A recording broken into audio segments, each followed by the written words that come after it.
All right, I really hope this sounds good, and if it doesn't, then this little joke is going to cost me the entire video. So over the past few years, I have been seeing people making these all-in-one YouTube studio stands, and I really thought they were cool, but I've always felt like they are not nearly as practical as I would need them to be in order to actually make one for myself. So that's why a couple of months ago, I went ahead and I put together this, which is my own all-in-one YouTube studio stand. So in this video, I am going to talk about why I think that this one is a little bit better than the other ones that I've seen from other creators so far. I'm going to talk about kind of what parts you would need to put together this same configuration that I have been using for a while.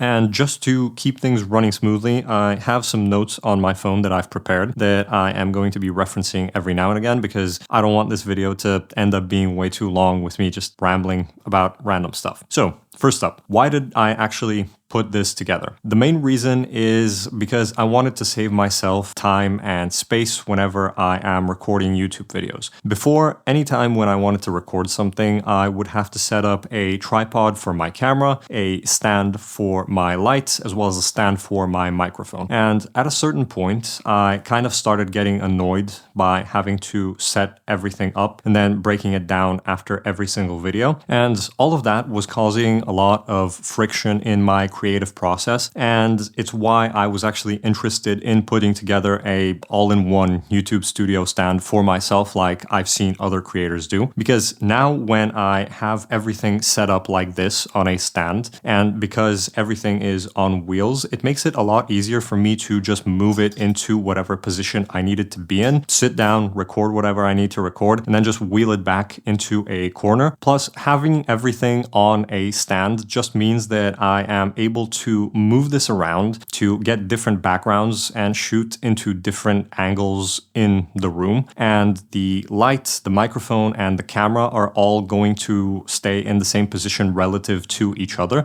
so that I don't have to like keep adjusting them anytime I want to shoot into that corner or the corner behind me.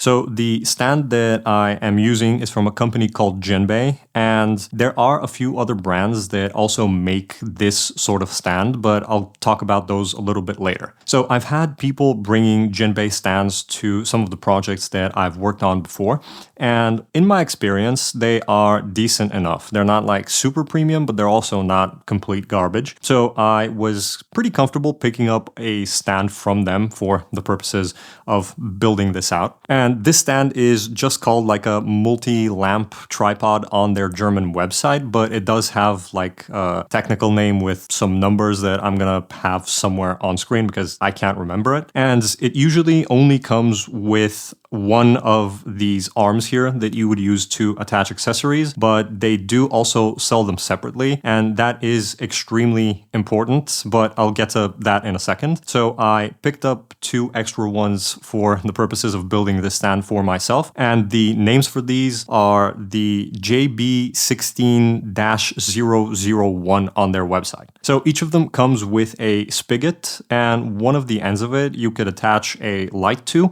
while the other one has a 1/4-20 screw that you can use for any other accessories. So in terms of the stuff that I've got on this stand, here at the very top, I have my key light that I've been using for a while, and this is a very simple light from a company called GVM. This is their P80S model, and it's the older version of it. There is not a lot going on with this light. All it has is a little knob that you can use to control the intensity of it on the back, but I think that they have a newer, more updated version of this that has like a screen on the back so that you can actually see the percentage, which this one doesn't. And I think the new one also has the ability to connect it with an app, although I'm not sure about that. But so far, at least for the purposes of these YouTube videos, this has been fine, so I can't really complain about it too much. But there is another light that is currently on the way, and it should be getting here soon. So I'm probably going to be replacing this one with that new one once it actually arrives. So then on the front of the light, I have a softbox from a company called Triopo, and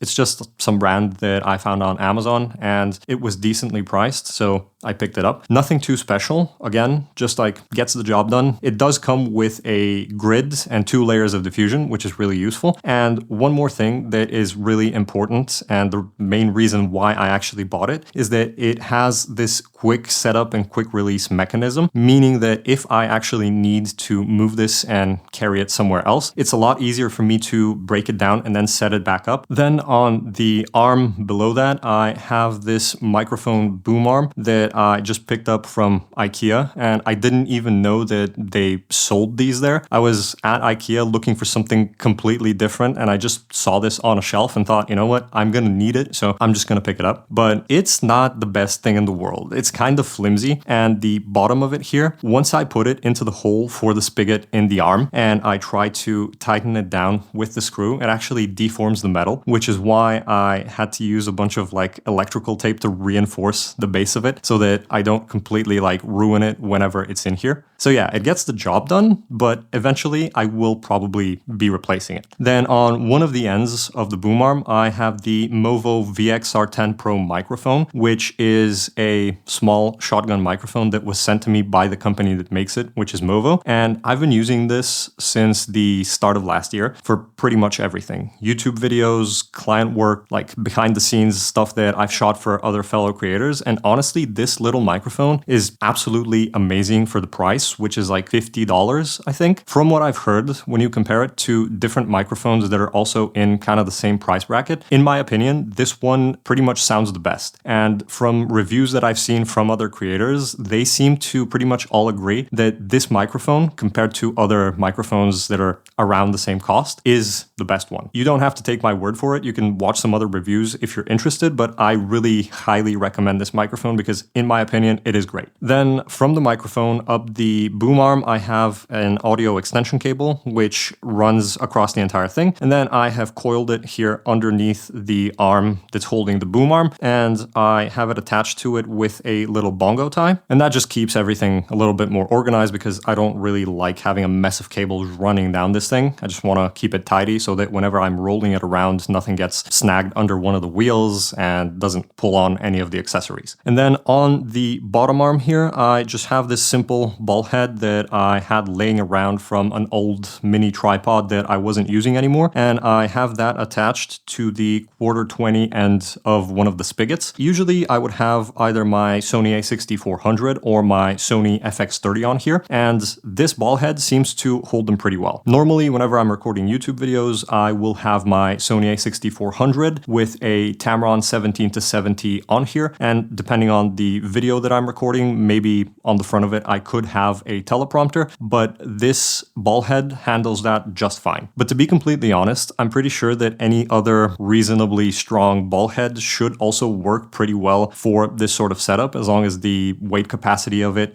is higher than whatever you plan on putting on it. But even if you don't want to go with a ball head, if you're able to find like some sort of video head that can also go on here without being way too big and heavy, I guess you could try using one of those instead. All right, so earlier I said that I think this stand is a little bit better than the other ones I've seen so far, and I have a few notes on my phone that I've prepared just to kind of remind myself of some talking points, so you're gonna have to excuse me while I look at those. So one of the reasons that I've written down on here is that this is quicker to adjust the position of accessories on it than it would be with a regular C-stand with like a bunch of clamps and arms, because with a regular C-stand, if you want to move something, you would have to get up, loosen whatever clamp you're trying to move, and either slide it up or completely move it out of the way if there's something that's above it or below it, and then you can reposition it to wherever you need it to be. Whereas with this one, all you have to do is use one of your hands to support the weight of whatever accessory you're going to be moving, and then then you have these pistol grips that you just kind of squeeze and you can slide them up or down into position. And aside from like being able to slide them around, you can also turn them fairly easily even if you're not holding the pistol grips that you use to slide them up or down. And so if I wanted to, for example, do a talking head setup for a video, all I would have to do is just squeeze the triggers on each of these hands, slide them up a little bit into position, and I'm set. Also, something else that I've written down is that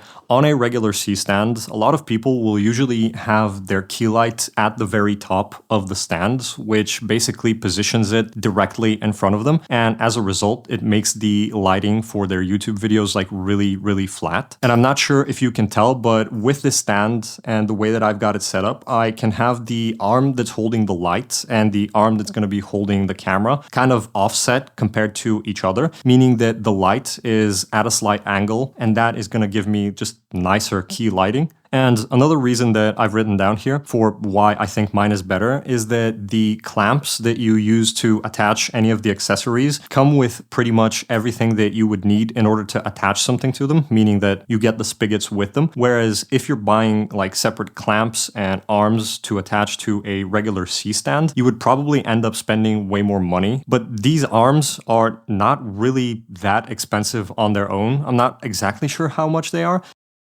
but I can definitely tell you that they are a lot less expensive than some of the other like clamp and arm combos that I've looked into buying. So if you want to add like an additional arm to hold something like an off-camera monitor or maybe a clamp for your phone so that you can look at whatever notes you've got for the video, this stand makes it pretty easy to do that. Or you could use it for something that's totally not related to YouTube at all. You can just have a bunch of lights on it that are then on wheels and you can use this in a studio or something. But one drawback with this stand is that if you are going to be adding any other accessories, the only way to add arms for them is basically over the top of the stand. Meaning that if I want to have like an arm that's holding an off-camera monitor at the very bottom, I would either have to remove all of the other arms that are already holding things, slide that into place and have it be at the bottom, or something else that I could do is slide an additional arm over top of the stand and then move each of the accessories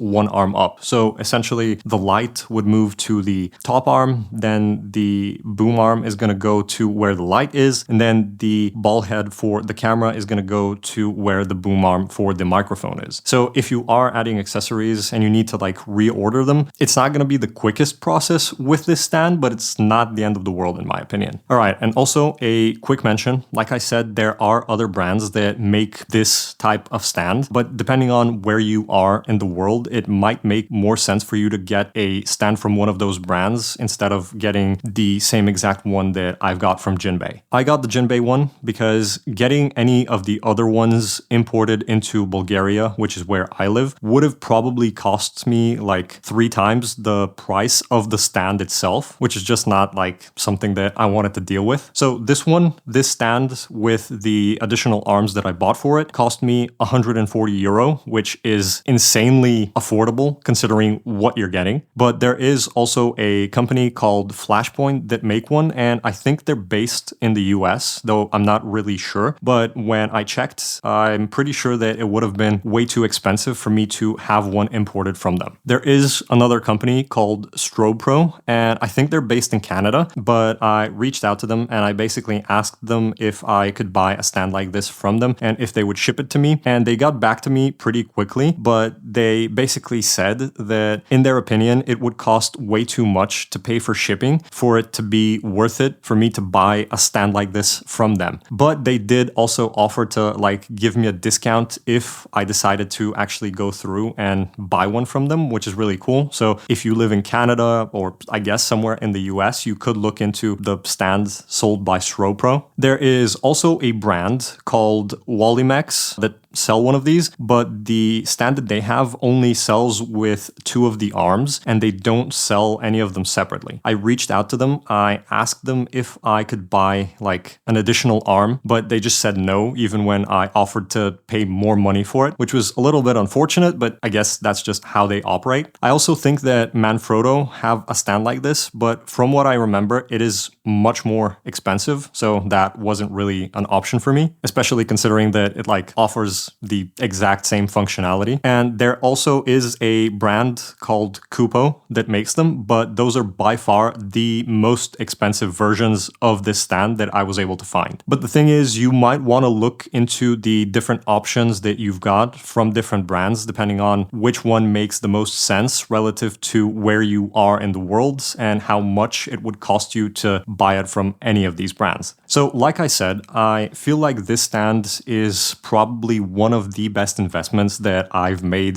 into my YouTube channel so far, but I feel like it's really, really useful even for use cases outside of YouTube. Like whether you're going to be using this at home or in a studio, as long as you have enough space to just wheel this out of the way whenever you don't need to use it, when you do end up needing to use it, I feel like this has the potential to save you a lot of time and effort. So yeah, that's pretty much all that I've got about this all-in-one YouTube studio stand.